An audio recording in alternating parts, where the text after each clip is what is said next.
제가 2017년을 뒤돌아보면서 하나님이 큰 깨달음을 주셨어요. 두 가지로 압축해 볼 수 있습니다. 첫째는 뭐냐면, 저는 이제 시골에 대한 계획이 없어요. 저는 시골만 가면 앞산과 뒷산에 심장을 짓눌러서 죽을 것 같아요. 그래서 25년 전에 잠시 살로 들어갔다가 3개월 살고 나는 다 짐을 놔두고 내 승용차 하나 가지고 겨울에 나왔습니다. 그리고 학교 운동장에서 도서관 앞에서 거기서 승용차에서 생활을 했어요. 자그마치 이 겨울에 한 몇 개월을. 그러면서도 행복했어요. 화장실에서, 학교 화장실에서, 도서관 화장실에서, 공무도 화장실에서 거기서 씻고 거기서 책상에 앉아있는데 너무 행복했어요. 학교에다 차를 댔더니 수희 아저씨가 내쫓더라고요. 가라고. 그리고 나와서 거의 한 25년 정도 그냥 밤에만 1년에 서너 차례 갔다 왔지요. 근데 춘천을 가려고 하면 너무 먼 거야. 너무 힘든 거야. 왜? 마음이 없으니까. 꿈도 없으니까. 기대치도 없으니까. 그러니까 가려면 계획을 삼아서 억지로 갔다 와요. 몸도 피곤하고 마음도 피곤해. 그런데 이렇게 25년 정도 황폐하게 있던 그 기도원이 전혀 예기치도 않고 기대감도 없었는데 세복의 권사님이 한번 가보자고 해서 몇 달을 미루다가 할 수 없이 갔어요. 그러더니 그걸 보면서 아버지의 영적인 재산을 목회자가 2사람이나 있는데 저걸 그렇게 황폐하게 놔두면 되겠냐고 자꾸 그래. 그래서 나는 관심이 없다. 난 시골에 대한 비전이 없다. 꿈도 없다. 그리고 환경이 기도원을 시골에 세운다고 누가 가겠습니까? 시대가 그런데, 그렇죠? 그런데 그래도 아버지의 영적인 유산을 저렇게 놔두면 안 된다. 갑작스레 9월 달에 그냥 3억을 입금시켜 놓은 거예요, 내 통장에다. 그래서 해야 되나 말아야 되나 집사람한테 궁금이라도 한 달을 벌었어요. 그냥 돌려주자. 해도 이거는 운영도 어렵다. 힘들다. 또 마음도 없다. 그러다 한 달을 끌다가 할 수 없이 계획도 없이 이제 공사가 진행이 됐죠. 단순하게 그러면 원하니까 선교사님들 쓰게 그냥 조금 대충 그냥 해놓고 말자. 그렇게 해서 이제 시작이 됐어요. 그러면 어떻게 해요? 뭐 계획도 없이 시작되니까 내가 매일 내려가지고 6시면 일어나서 춘천을 갑니다. 가는 게 참 발걸음이 힘들어요. 무거워요. 또 거기서 일하다가 이제 또 밤늦게 또 올라옵니다. 근데 거기서 자기가 싫은 거야. 집도 있으면서도 자기가 싫어. 마음이 없으니까 잠자는 것도 불편해요. 그러다가 매일 왔다 갔다 하면서 그 다음에 현장에서 고쳐가면서 현장에서 보면서 설계하면서 이거를 이제 3개월이라는 시간을 마무리가 됐습니다. 그러면서 뭐가 달라졌냐면 내가 분명히 서울 사람 만나러 가야 되는데 차는 벌써 어디로 가고 있어요? 춘천을 가고 있는 거예요. 야, 이 습관이 무섭대. 그런데 그 길을 가면 행복해. 왠지 기뻐. 피곤치가 않아. 갔다가 그냥 금방 와도 전혀 피곤하지가 않아. 그러면서 하나님이 나에게 주신 깨달음이 있어요. 왜 너를 황폐한 기도원을 이렇게 가꾸게 했느냐. 말씀 줘가지고 내가 잘 안 깨달으니까 그냥 말씀 갖고 이렇게 가면 사람이 변하지 않으니까 하나님께서 이 공사를 통해서 매일 가게 하시고 통해서 하나님 원하시는 것이 뭘 원하셨냐. 12월 말일쯤에 20일쯤에 하나님이 그런 깨달음을 주셨어요. 하나님이 나는 너와 더 깊은 교제하기를 원한다는 거예요. 그 한마디 깨달았어요. 할렐루야. 너가 많은 일을 동문서주하면서 하는 것도 좋지만 나는 너와 더 깊은 영적 관계를 맺고 싶다는 거예요. 그것을 위해서 하나님이 3개월이라는 시간을 아침 저녁으로 훈련시키고 몸이 가고 그 다음에 시간을 들이고 걷다가 계획을 들이고 걷다가 땀방울을 들이고 나니까 마음의 무거운 짐들이 싹 무너지면서 내 안에 주님을 향한 열망이 더욱 커지고 저는 분명히 여기에 대한 하나님의 뜻이 있지 않겠는가 찾다 보니까 나는 너와 더 많은 시간을 갖기를 원한다는 것이 이 금년에 하나님 나에게 깨닫게 해주신 가장 큰 은혜입니다. 할렐루야. 두 번째로 또 하나 금년을 지나면서 더욱 내 마음에 사로잡혔던 것이 뭐냐면 목회라는 것은 혼자는 안 된다. 목회는 하나님 나라의 거룩한 동역자들이 절대적으로 필요하다. 오늘날 교회들이 왜 많은 교회들이 어려움을 겪을까요? 혼자 인력이 없으니까 혼자 돕는 것이 힘들지요. 교회라는 것은 혼자라는 것은 참 위험한 발상입니다. 교회는 함께 가는 동역자 공동체라는 사실이에요. 특히 이 부족한 목사를 위해서 아름과 훌 같은 우리의 귀한 성도들을 하나님이 너무 많이 붙여주셨지요. 그들의 사랑과 관심과 배려와 희생으로 교회가 하나하나 옛 모습을 벗어가면서 새로운 모습으로 성장해 가고 있습니다. 이것을 위해서 수고했던 우리 목회자들 참 감사하고 고맙지요. 우리 목사님들, 목회자들은요, 기본이 헌신이 돼 있어요. 그리고 그분들은 수고 없이, 이름 없이, 빚도 없이 그냥 합니다. 그런 함께 동역했던 우리 부교육자 여러분들, 협동했던 모든 목사님, 선교사님께 정말 진심으로 감사를 드리죠. 또한 귀하고 귀한 우리 장로님들 계시지요. 모세의 사역에서 이 동역했던 분들은 모세의 인생에 굉장히 큰 변화를 가져다 줬지요. 동역자들의 지략과 전략을 통해서 이스라엘 공동체의 질서를 유지하고 체계를 만들었습니다. 모세가 혼자 이스라엘 공동체를 이끌어간 것이 아니지요. 모세는 문제 앞에서 그 현장 앞에서 돌에 맞아 죽을 각오를 가지고 그 현장에 무릎 꿇고 하나님과 대면의 시간을 보냈습니다. 그리고 동역자들의 헌신과 순종으로 이스라엘 공동체가 아름답게 세워진 된 것입니다. 금주에 최세임 장로님과 만나면서 참 많은 대화를 나눴어요.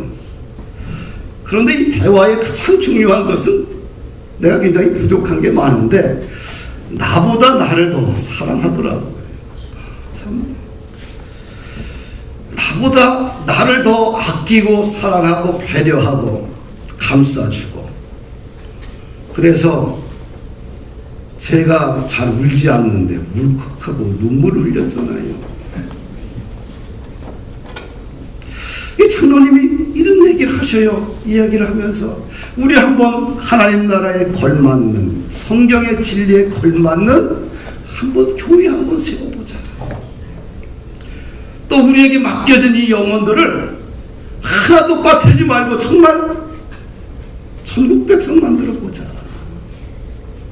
세상의 자리에서 하나님의 자리로 날마다 그들의 삶을 여건을 믿음으로 바꿔보자. 그들에게 생명을 복음의 생명을 심어주고 진리 가운데 굳건히 서게 하고 변화의 주인공으로 서번트 리더십 선교의 리더로 같이 이런 공동체 한번 만들어보고 싶다. 서로 부둥켜 안고 울었어요. 바울의 에베소 교회에서 3년간 목회를 하고 밀레도 해변에서 교회 장로들과 함께 모여서 고별 설교를 합니다. 해변가에서 고별 설교를 해요. 바울이 자신의 3년간의 목회를 이렇게 사역을 결론을 짓습니다.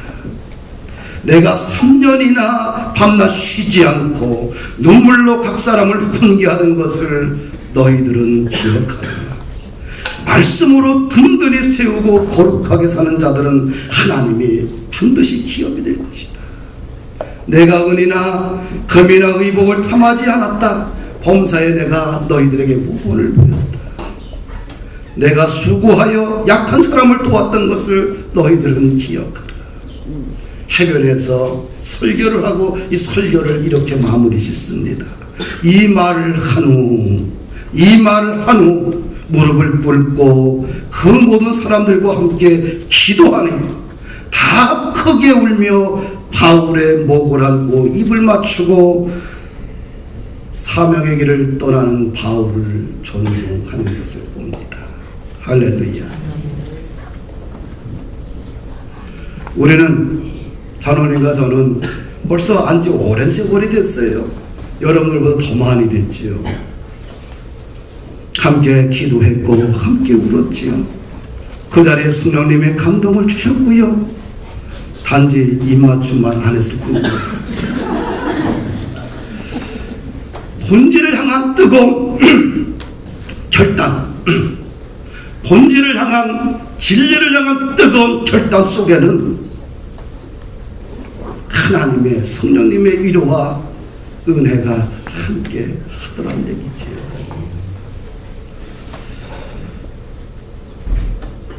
바울 사도가 고린도 교회에 이런 편지를 썼습니다. 나는 사도 중에 가장 작은 자라. 나는 하나님의 교회를 박해하였으므로 사도라 칭함받기를 감당하지 못할 자니라. 그러나 내가 나된 것은 하나님의 은혜로 된 것이니 내게 주신 그의 은혜가 헛되지 아니하여 내가 모든 사도보다 많이 수고하였으나 내가 한 것이 아니요 오직 하나님 나와 함께 하신 하나님의 은혜로다. 사실 하나님의 은혜지요. 인간 목사는 얼마나 부족하고 흠이 많을까요? 내가 봐도 내가 저울에 달아보니 이 저울에 기울어져 하나님의 저울에 달아보니 어떻게 돼요? 그런데 1년을 뒤돌아보면서 보면 여러분들이 얼마나 참아줬어요. 그렇죠? 여러분들이 얼마나 사랑해줬고 여러분들이 얼마나 이해해줬고 도와줬어요. 사실은 교회를 뒤돌아보면 목사가 하는 일이 별로 없어요. 다 여러분들이 곳곳에서 헌신하고 여러분들이 곳곳에서 눈물 흘리고 여러분들께서 곳곳에서 애정을 가지고 교회를 위해서 헌신했지요.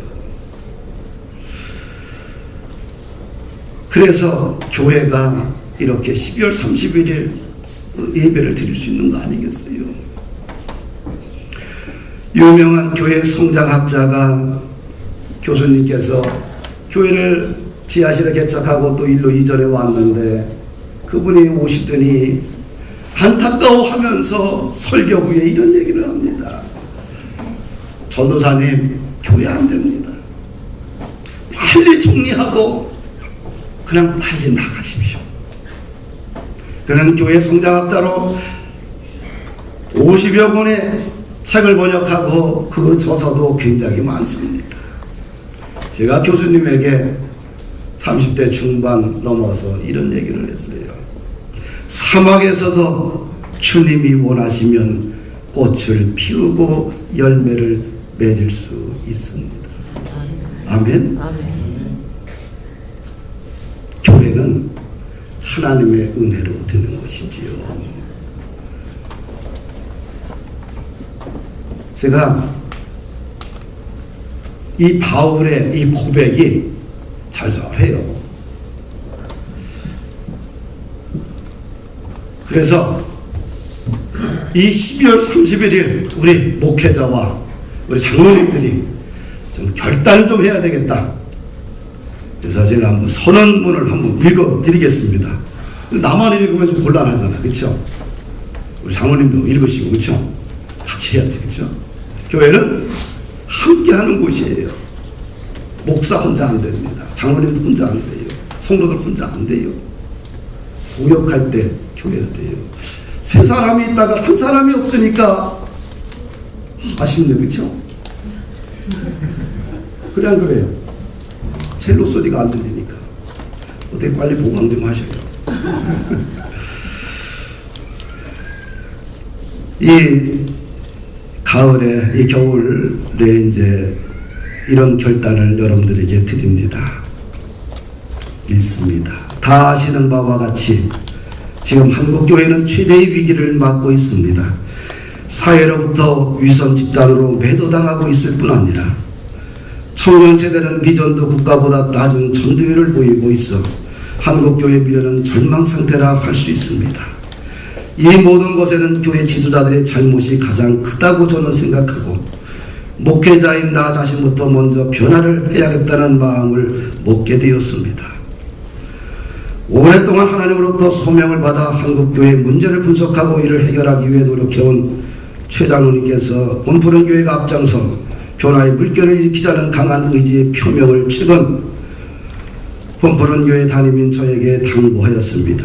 지난 2주 동안 최 장로님과 저는 뼈를 깎는 참회의 기도를 하면서 생명이 있는 목회, 천국 진리의 핵심적인 도를 전하는 목회, 변화가 있는 목회를 향해 각고의 노력을 경주하기로 하였습니다. 이제 2017년을 보내는 마지막 예배를 드리는 이 현장에서 2018년부터 새롭게 거듭나는 본푸른 교회를 향한 선언을 온 성도 앞에 엄숙히 드리는 바입니다. 2017년 12월 31일 최원용 목사. 박수도 한번 쳐.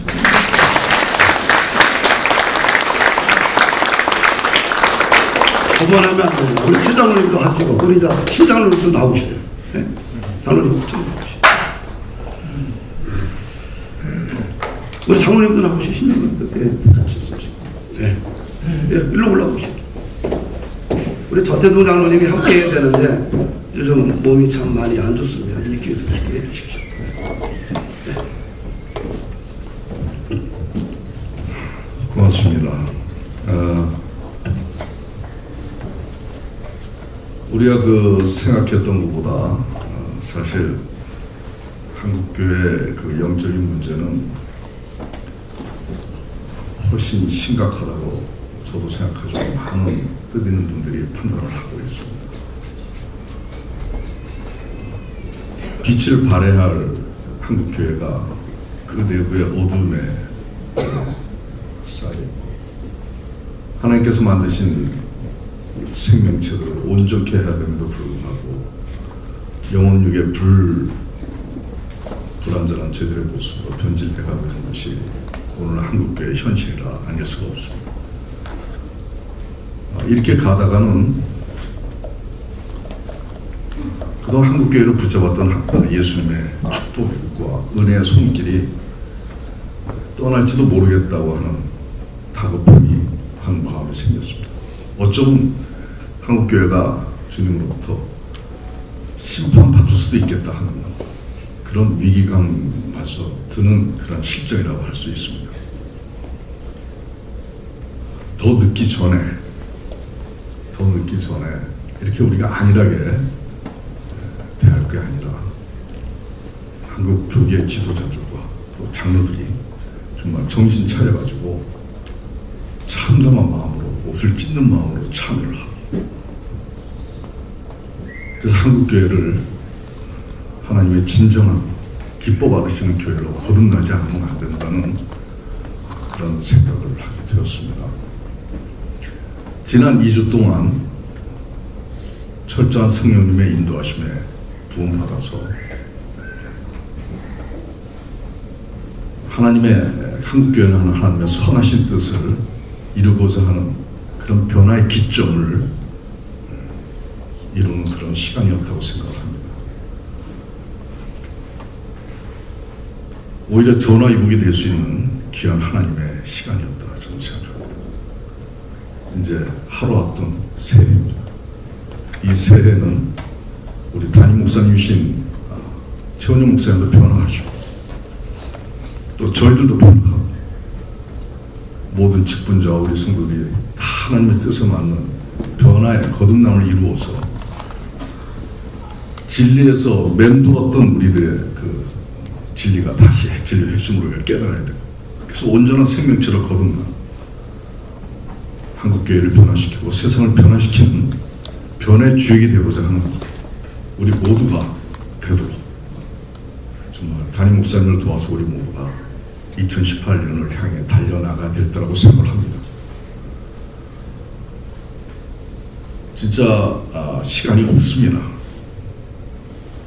이제는 우리가 경각심을 가지고 목사님께서 선언하신 바와 같이 또 우리들도 같이 다 손을 모으고 마음 모으고 뜻을 모아서 이 말세 하나님의 기뻐하시는 그 뜻을 쫓아서 진정으로 저희가 회복되기를 간절히 소망하는 마음으로 이 자리에 말씀을 드립니다. 고맙습니다.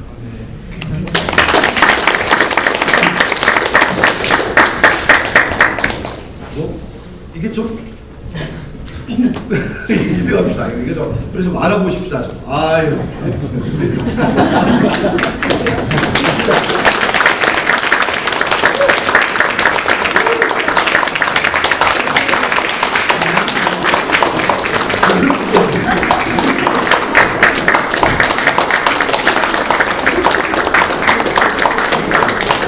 제가 어색한 제안을 하나 하겠는데요.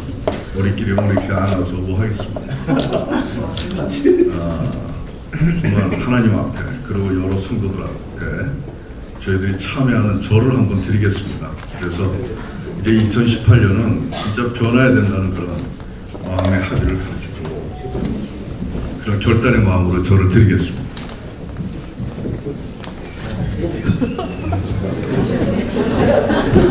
이거 좋은데 이렇게 해서 한 사람 나오고 하십시오.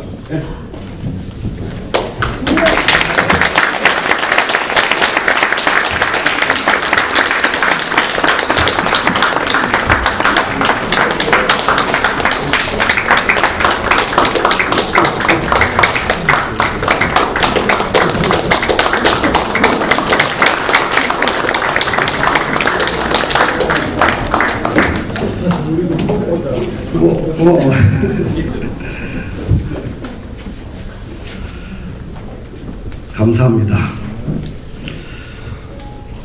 우리가 읽은 로마서 16장은 바울이 로마교회 편지를 하면서 마지막 인사장이죠. 로마서 하게 되면 복음이 도대체 뭐냐, 그 복음의 진리의 체계를 세운 것이 로마서입니다. 그래서 로마서를 읽으면 복음이 뭔지, 복음의 역사성과 현재성과 미래성을 우리가 볼 수 있죠. 그런데 이 마지막 장에는 바울이 자신의 선교 사역과 목회 사역에 있어서 나 혼자 된 것이 아니라 나의 목회와 선교 사역은 많은 동역자들의 헌신과 그들의 눈물과 순종과 믿음으로 되었다는 것입니다. 그러면서 1절에 보니까 자매 베베라는 이름이 나와요. 베베는 누구냐? 갱그리아 교회의 일꾼인 베베. 이 베베라는 이름 앞에 갱그리아 교회의 일꾼인 베베라고 이야기를 해요. 일꾼이 뭐냐? 그 사람이 없으면 교회가 운영되지 않아요. 있을 땐 모르는데 없으면 구멍이 너무 커. 교회는 일꾼이 많아야 돼요. 할렐루야. 근데 이 분푸른 예를 이렇게 뒤돌아보면 여러분도 느끼다시피 일꾼이 참 많습니다. 보통 이제 대형 교회나 중대형 교회에 일꾼의 퍼센트를 보면 8대1을 이야기해요. 20%가 80%를 이끌어갑니다. 20%가 일꾼이고 80%는 부경꾼이지요. 그래서 8대2의 법칙을 이야기합니다. 교회라는 것은 일꾼이 많아야 돼요. 물질을 드리고 시간을 드리고 재능을 드리고 자기의 삶을 헌신적으로 드리는 희생하는 믿음의 사람 일꾼들이 많아야지만 교회가 거룩한 에너지가 날마다 확산되는 거지요.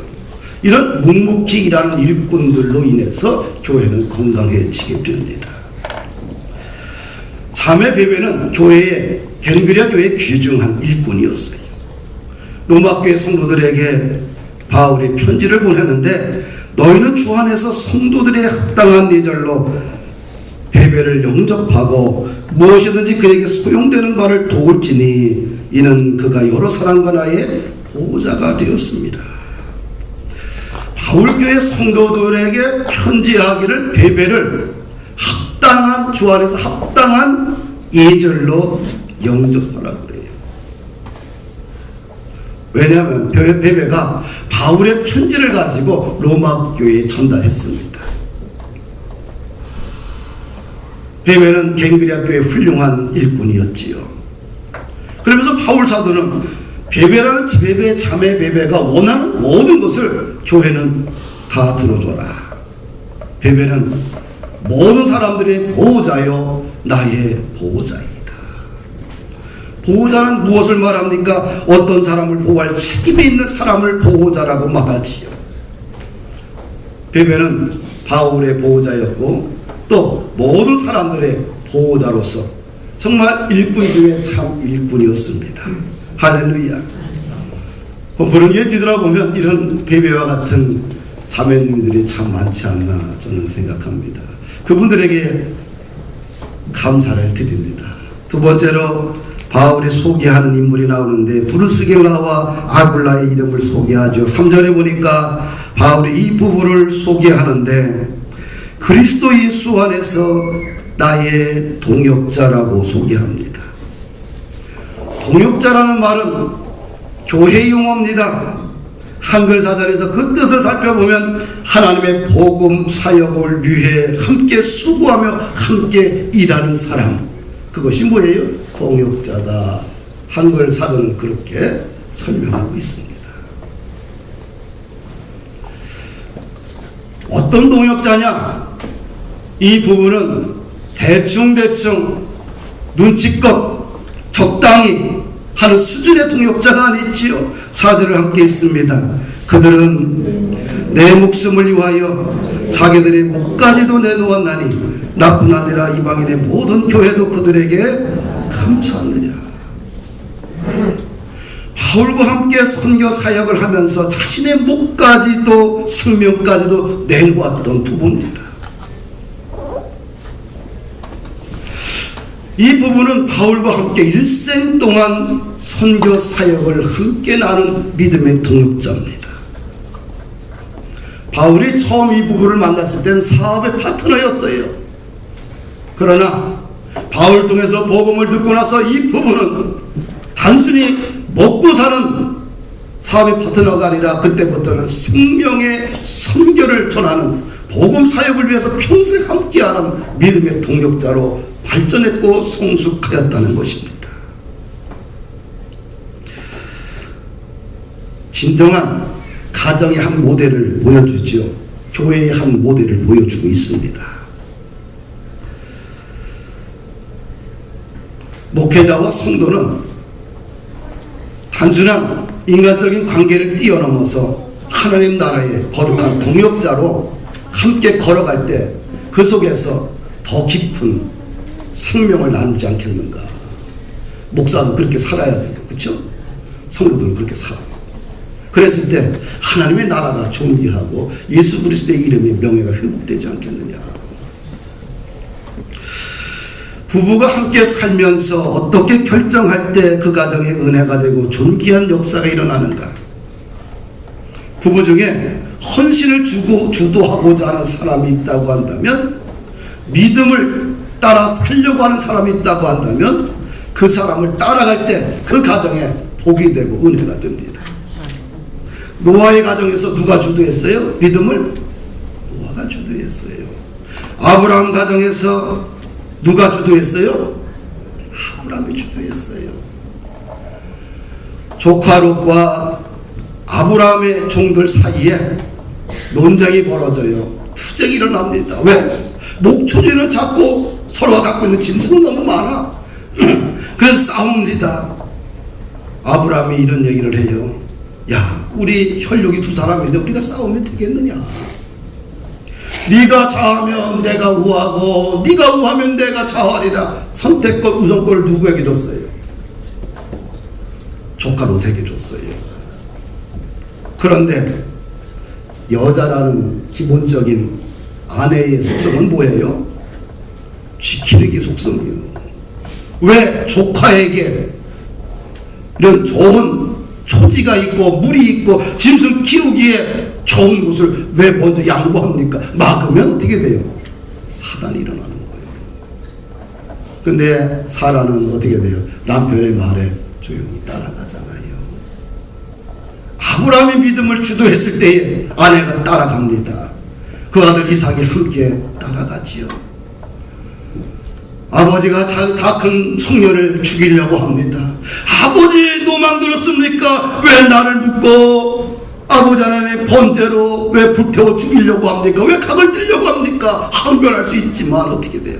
아버지가 믿음으로 하는 일에 아들이 자신의 생명을 드려버려요. 아버지가 원하시면, 하나님께 원하시면 내 몸에 각을 뜨고 나를 불태워서 하나님 앞에 향기로운 제물로 드리십시오. 아버지의 믿음에 자녀가 순종했어요. 따랐어요. 할렐루야. 브루스길라와 아굴라 부분을 보십시오. 브루스길라와 아굴라 부분을 보게 되면 아내 이름이 먼저 나옵니다. 헌신을 주도한 사람은 아내였어요. 목숨 걸고 선교사에게 동행할 때의 생명보다 사명이 더 귀하기에 남편은 아내의 믿음의 주도권에 따라간 것입니다. 모세와 아론이란 두 형제를 이스라엘 백성들의 위대한 리더로 세우게 된 제공한 사람이 누굽니까? 아버지입니까? 어머니입니까? 모세의 어머니였어요. 모세가 태어날 당시에 애굽에는 이스라엘에 태어나는 모든 남자는 다 죽이라고 그랬어요. 그런데 모세를 딱 낳고 나서 어머니는 죽이지 않습니다. 애굽의 공주가 나일 강가에 딱 나와요. 그걸 보고 아이를 갖다가 강보에 쌓아서 물에다 흘러보냅니다. 공주가 그 아이를 보고 자기 집에 가서 길러요. 그럴 때 유모가 필요하잖아요. 모세의 친모가 어떻게 해요? 자기가 유모로 들어가요. 그리고 그 아이의 젖을 먹이고 그 아이를 키우면서 그 아이에게 이스라엘 민족의 코인 하나님을 심어주는 거예요. 그래서 그가 청년이 되어서 민족에 대한 자긍심을 가지고 스트라이크를 일으킬 수 있었던 것이지요. 할렐루야. 모세를 낳고 마음이 심약하고 믿음이 없어서 아들을 물에다 던져 버릴 수도 있습니다. 그럼 그 아이들은 죽었겠지요. 근데 그 어머니는 믿음으로 그 자녀를 키웠어요. 그 자녀에게 민족의 혼, 하나님의 영혼을 그에게 부어준 겁니다. 사무엘이 이스라엘 공동체의 전무후무한 위대한 지도자가 되었지요. 상권을 갖고 있었던 이스라엘 역사의 가장 위대한 지도자는 사무엘 한 사람밖에 없어요. 사사였지요. 다른 말로 왕입니다. 그리고 선지자였지요. 그 다음에 제사장이었어요.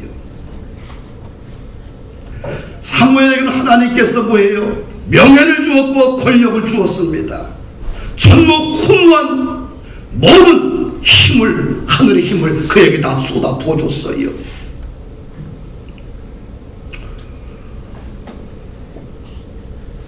한나가 그 아들을 키울 때 어떻게 키웠습니까? 기도해서 얻은 아들이에요. 그리고 자기가 고백한 대로 그 아들을 젖을 떼자마자 하나님의 교회 성전에 다 드렸어요. 그래서 하나님을, 그 아들을 지도자로 세운 거 아니겠어요? 가정에서 믿음을 이야기하고 말씀을 이야기하고 진리를 이야기하고 사명을 이야기하는 사람을 따라갈 때 그 가정에 힘이 돼요. 내가 당당하게 어디 가서든지 사역을 할 수 있었던 밑받침이 뭐갈 것 같아요? 아내가 무조건 따라와 줍니다. 그러니까 뭣도 모르고 가서 꼴뚜기처럼 춤추고 있는 거예요. 그렇죠? 아내가 다 나가봐요. 당신 뭘 이거 해갖고 교회를 피곤하게 하느냐, 왜 힘든 일을 하느냐, 막다 보면 나중에 할 게 아무것도 없어요. 점점 내 자아는 작아져서 숨도 못 쉬고 질식하다 끝나요. 근데 어떤 결정을 하든지 간에 아내는 어떻게 돼요? 내가 하는 일이 믿음의 사명을 위하는 길이기 때문에, 이것이 죽자고 하는 길이 아니기 때문에 따라오지요. 그래서 많은 사역들을 작은 교회임에도 불구하고 할 수 있었던 거예요. 사랑하는 여러분들, 자녀들도 마찬가지예요. 부모가 믿음으로 살자, 정말 예배 생활 잘 해보자, 정말 하나님을 우리 가정의 주인으로 모시고 그 하나님을 위해서 우리의 삶을 한번 드려보자. 예의할 때 자녀들이 뭐예요? 엄마, 아버지, 나도 따라가겠습니다. 나도 어머니, 아버지가 믿는 그 하나님, 그 여호와 하나님, 나의 영원한 하신 주님을 따라가겠습니다. 나도 동참하겠습니다. 나도 성경 읽고, 나도 기도하고, 나도 예배생활 잘하겠습니다. 나도 신앙생활 잘하겠습니다. 따라갈 때 그 가정이 믿음으로 세워지지 않겠어요? 불순종의 길을 선택할 것인가, 순종의 길을 선택할 것인가, 세상적인 성공만을 선택할 것인가, 건강한 성장을 선택할 것인가, 독재자의 길을 선택할 것인가, 섬김의 리더십을 선택할 것인가, 불신의 길을 선택할 것인가, 믿음의 길을 선택할 것인가, 어둠과 저주를 선택할 것인가, 희망과 비전을 선택할 것인가, 생명을 선택할 것인가, 사명을 선택할 것인가, 나의 능력과 지력과 배경을 선택할 것인가, 하나님이 나의 큰 힘의 근원임을 믿고 그 하나님을 절대적으로 선택할 것인가. 우리는 늘 선택의 기로에 서 있습니다. 그 선택의 기로에서 항상 믿음을 선택하십시오. 항상 예수 그리스도를 선택하십시오. 항상 사명을 선택하십시오. 하나님 비전을 선택하십시오. 그러면 하나님의 나라가 세워지지 않겠는가. 여호수아는 말합니다. 나와 내 집은 오직 여호와 하나님만을 선택하겠노라고. 그의 결단이 오늘 우리의 결단이 되어야 되지 않겠는가. 사랑하는 성도 여러분들, 말씀을 읽어드리고 마치도록 하겠습니다. 5절에 보니까 바울이 또 에베네도에게 문안하라고 그래요. 아시아에서 그리스도께 처음 맺은 열매다. 또 6절을 보니까 너희를 위하여 많이 수고한 마리아에게 문안하라. 많이 수고한 마리아에게 문안하라.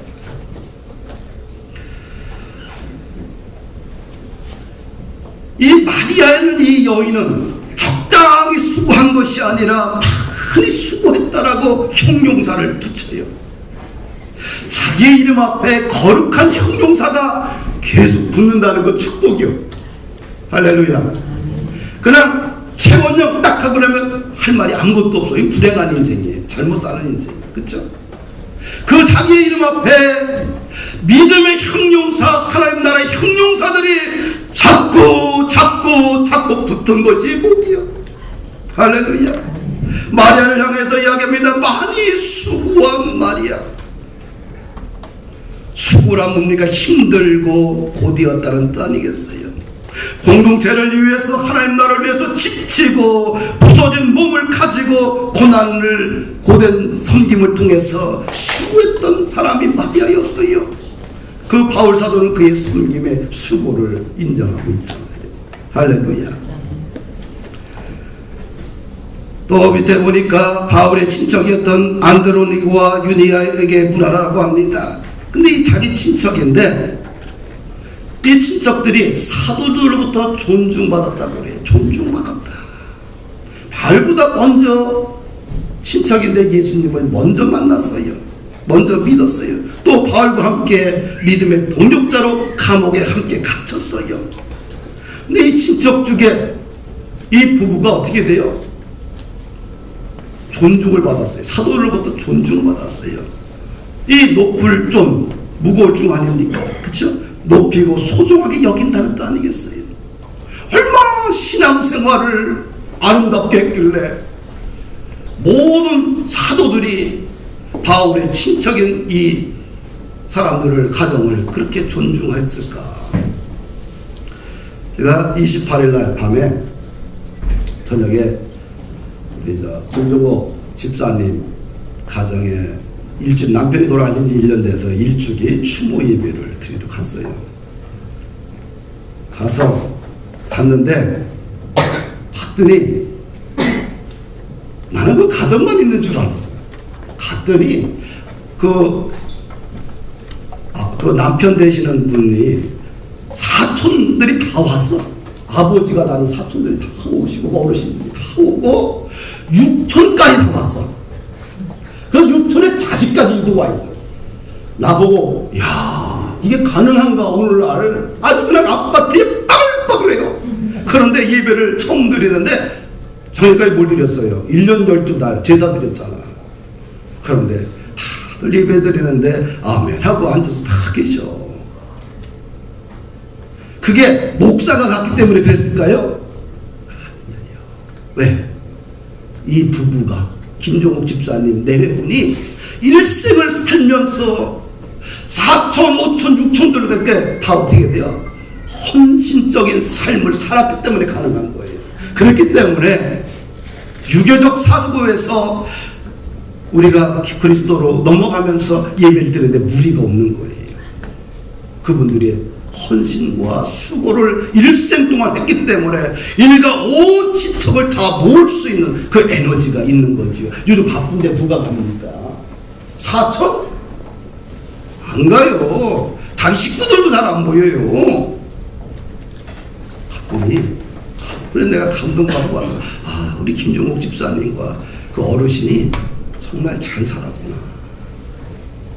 바로 일가 친척들로부터 두 분이 존중을 받고 있더라고요.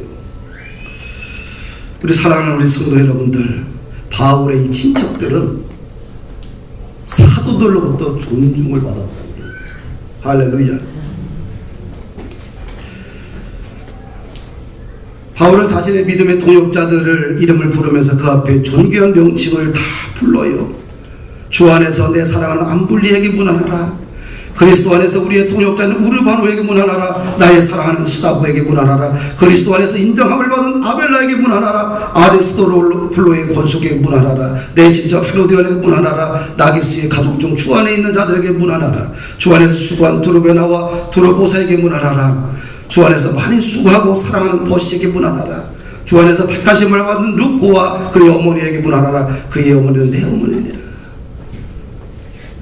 사랑하는 여러분들, 2013년 이렇게 저물어 갑니다. 2017년 이렇게 저물어 가는데 여러분들 감사합니다. 고맙습니다. 예? 장로님 고맙습니다. 예? 목사는 누가 사랑해야 돼요? 장로님들이 아름과 훌처럼 딱 받쳐야지 교회는 건강해져요. 목사는 장로님들을 철저하게 믿고 신뢰하고 살아야 돼요. 그래 교회가 건강해지는 거예요. 그렇죠? 또 우리 사랑하는 성도 여러분들 감사해요. 정말 감사합니다. 우리 시온 사냥대에 우리 사랑하는 권사님 아침에 얼마나 힘들겠어요. 그렇죠? 그런데 한 주도 안 빠지시고 늘 웃으면서 묵묵히 자기의 자리를 그 자체 있는 게 감동이 되지. 그렇죠? 이렇게 보다 동역자들이 있기 때문에 가능한 거예요. 모든 동역자 여러분들 천국 갈 때까지 끝까지 생명 바쳐서 도역해 주십시오. 아유, 아멘. 아멘. 감사합니다. 우리